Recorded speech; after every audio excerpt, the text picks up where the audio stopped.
Welcome to Moments with Mimi. Hey, how do you like my hat? I like it. So I've been out in the garden picking 2.5 pounds of beans every day. The abundance is enormous. I love it. Gardens are great for constantly testing the law and knowing where you're going. So are dogs. Dogs are your mirror. And of course, special persons, other persons, your intimate other is also your intimate messenger and intimate gift giver. Everyone on this earth is here to bring messages and give gifts. That's what they're all here for. And they're all here to do that for you in some way. So, for example, as I was growing up, everyone was worried about there wasn't going to be enough for everyone because of the population growth. So everyone was encouraged to not make big families in America, but turns out in developed countries. So these developed countries get lower birth rates, and then the countries who aren't listening or just don't give a shit, don't give a shit. And for example, China.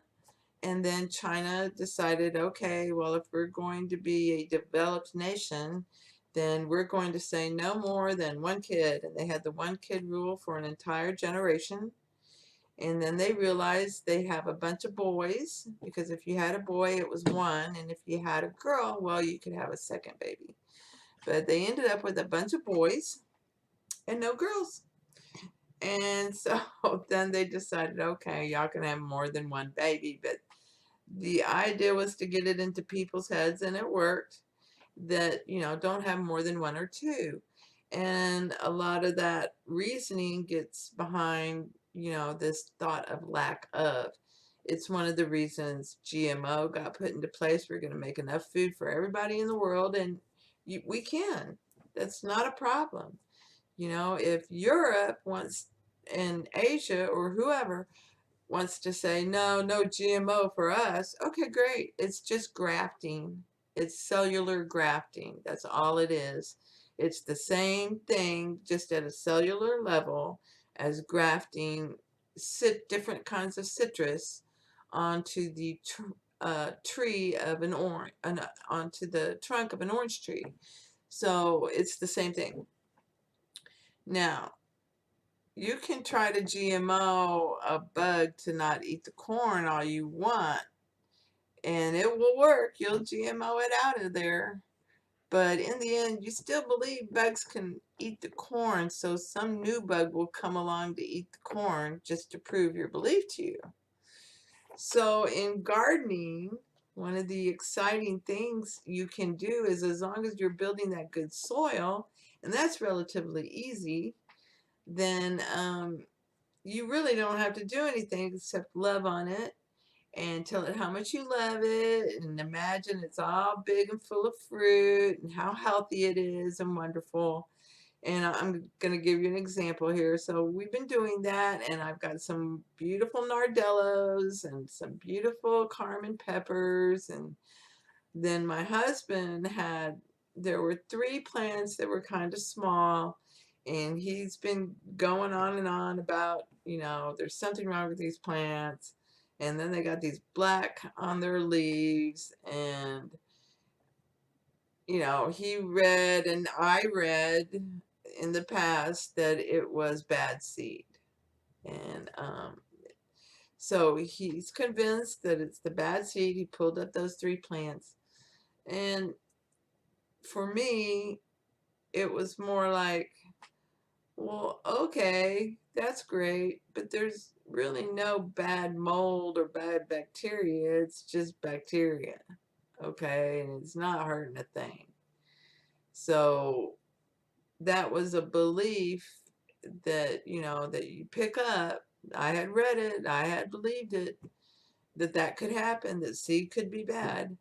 And so now I've gone back, and I'm thinking, no, no, no, no, I don't believe that anymore. All seed is good. It's just seed. It's just seed. It's beautiful. It's a beautiful seed. So we'll see how that works for the coming fall and summer. I grow asparagus, beans, and sweet potatoes in the summer. But it's funny the things that you pick up, and the world is you pushed out. So you say, yeah, I remember thinking that. So a lot of people like to ignore the news, stay away from the news. You don't want that kind of thing in your consciousness. But a lot of it is, it is your world. And it all kind of depends on how you look at it. So, for example, for the most part, I don't watch the news, but if I do walk in, usually I do like to watch the weather part. And if I do walk in and hear something that I don't like, and I just change it right there. For example, I had heard that South Africa was in a 4-year drought. I think it was last year. And I was like, no, I heard him say the drought in South Africa is over. And a month later, the drought in South Africa was over. And these are the kind of things that, you take it the way you want. You take it the way you believe.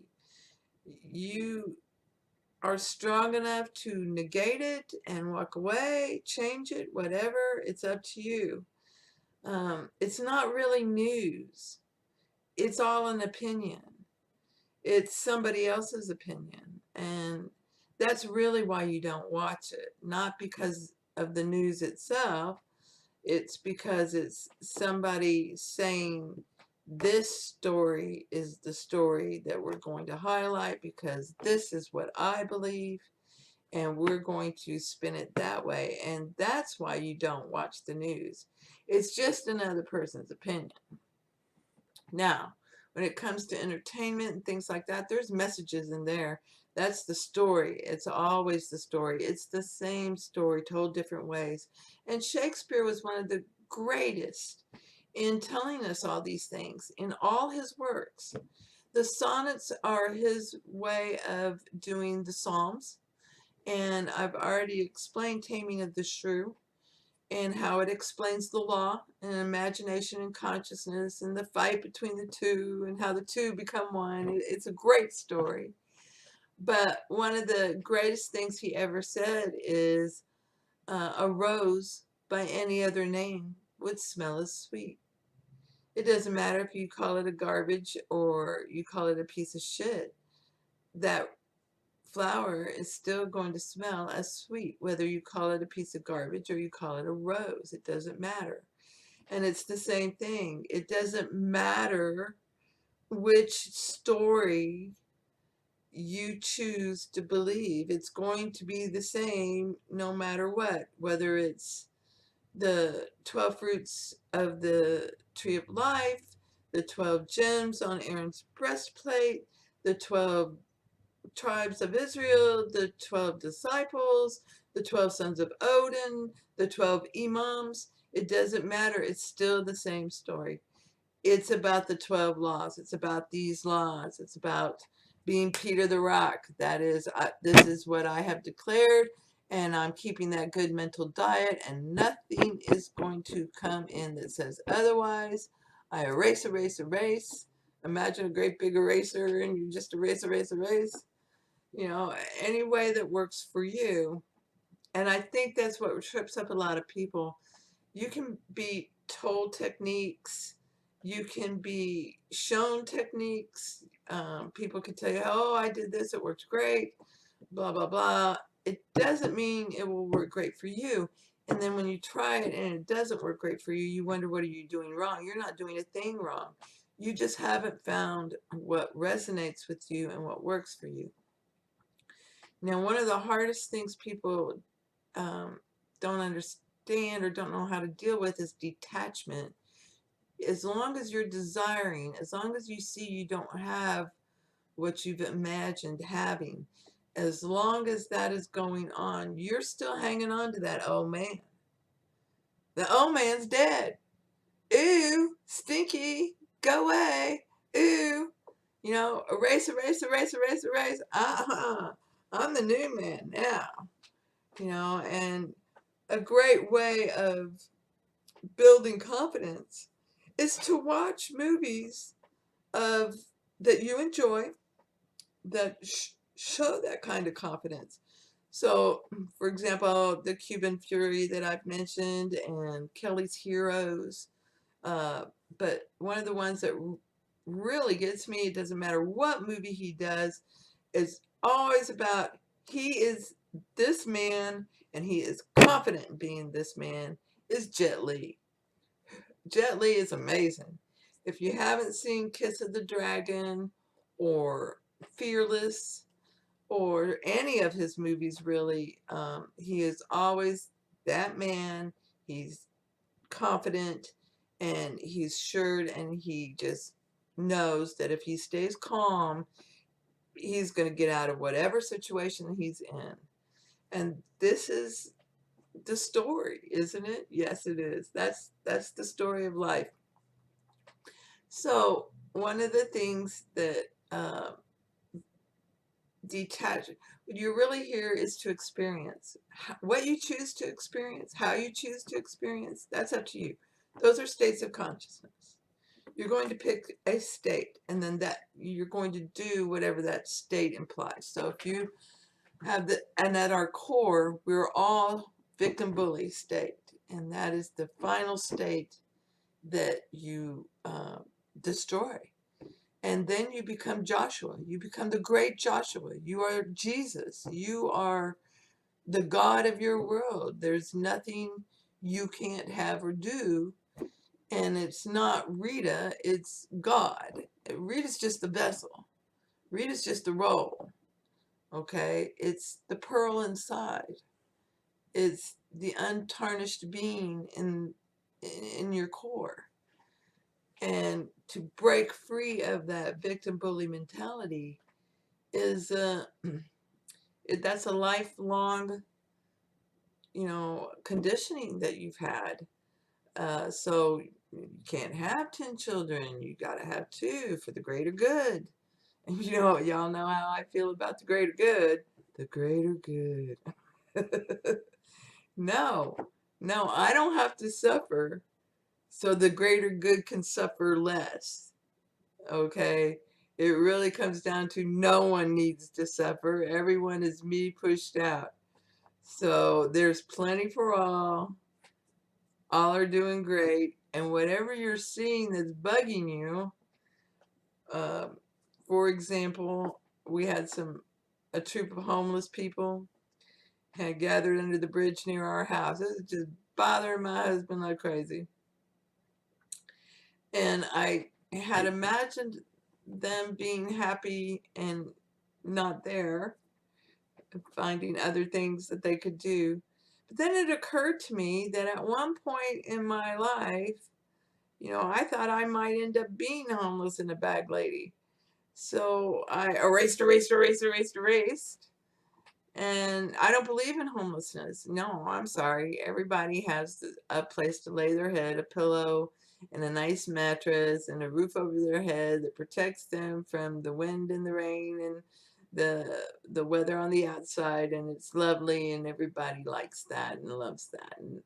And so, guess what? They're gone. They've left, and I have no idea if that's occurred or not. I'm assuming it has. And I do understand that there are some who just got to be homeless, and that's okay. They just can't be that here because no one here is homeless. This is my world, and I command it. And everyone here is prosperous and doing well and has a pillow for their head and a mattress to lay on and a roof over their head so that all the elements they can be protected from all the elements of the world. That's my world. But you'll think of things like that. For example, if every time you turn on the news there's a story about pedophiles, well, at some point in time in your life you believed that a person could be a pedophile. Erase. I don't think so. Everyone's lovely. Everyone loves each other. No one would do that. That's just ridiculous. And then you just stop seeing those stories. So you control everything. It doesn't control you. And it's important to stay away from the news in the sense that you're getting somebody's opinion. But as long as you're aware it's just an opinion and not fact, then you are fine, and you can change it. You can say, I don't believe that, and walk away. Just the point is, once it comes into your consciousness, you have to deal with it. So if something comes into your consciousness and you just, I don't believe that, screw it, you've dealt with it. You're not going to think about it anymore. Yeah, right. I don't believe that.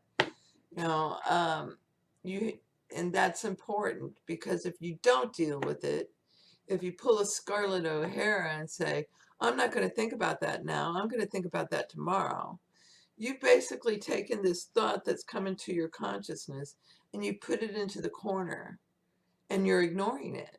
And it's growing, and it's becoming a monster, and it's festering, and it's going to jump out and scare the poop out of you one day. So you have to deal with it. So knowing that everyone is you pushed out is really important, because that's how you know what you're thinking, and what you're presenting to yourself, and you can change it, and then they change it. So if you just get into the habit of not reacting to what is presented to you, and instead being that method actor that you are, and going within and changing it, and then detach. And detach is really very simple. It comes down to just, you're here to experience, love life, love your life. I love life. I'm enjoying my life. I'm living today for me. Today is a great day. I love me.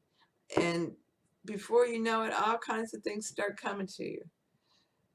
You're the new man.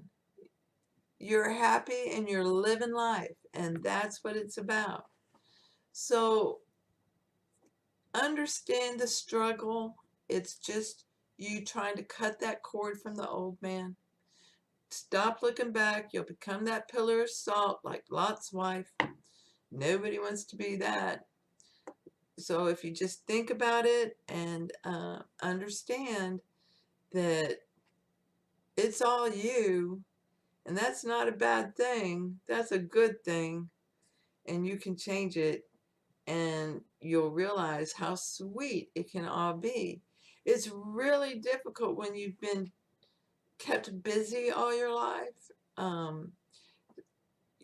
for you to relax and just think and just be and be happy.